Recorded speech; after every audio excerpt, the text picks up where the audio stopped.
Hey guys, welcome back to the channel, and in today's video I'm going to be showing you this LEGO Star Wars mech that I built that actually makes sense. Let's get into it.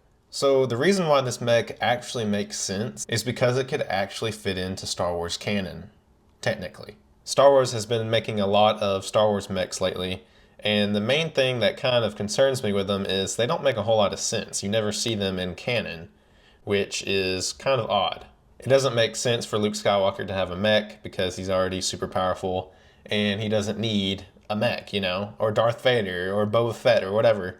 You just never really see mechs in Star Wars anyway. So I wanted to build a mech and kind of create some lore around it so it actually could seem like it fits in the Star Wars canon. So here is my design, and it's pretty simple. I wanted to capture R2-D2 because he is the most popular astromech, obviously, and probably the most popular droid of all time. So I wanted the mech to be kind of themed around him. As you can see, you got blue and some of the functions that he has in the front.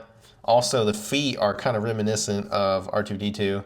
They don't roll like this, but they actually walk, so pretty cool. And I tried to make them kind of short and stubby, like R2-D2. And then I wanted to make the arms really, really long and kind of skinny, because R2-D2 doesn't have arms, so I just kind of pictured this as what it would look like if he did have arms. Speaking of the arms, you have two functions of the arms. One is a claw, which you can open up, and he could use this to grab onto big wings and ship parts to fasten them down or fix them or just move things around. And then you also have a welder on this other arm, so he could hold something with this and then weld it with the other hand and fix very large ships and or buildings, which is really awesome. Another reason why I chose astromechs is because they're often found controlling things in the Star Wars universe. For instance, spaceships, other vehicles, and control panels. With them being able to control things, it would be perfect for them to pilot a mech. Also, please consider liking and subscribing because we are almost to 1,000 subscribers. Anyway, back to the video. I tried to use some different techniques for this build. The first one being a Travis brick for the hips. I use these little ball joint pieces here with a bar, and then I just put them into a Travis brick right here to form the hips, which I had never done before, but I really like the way this turns out.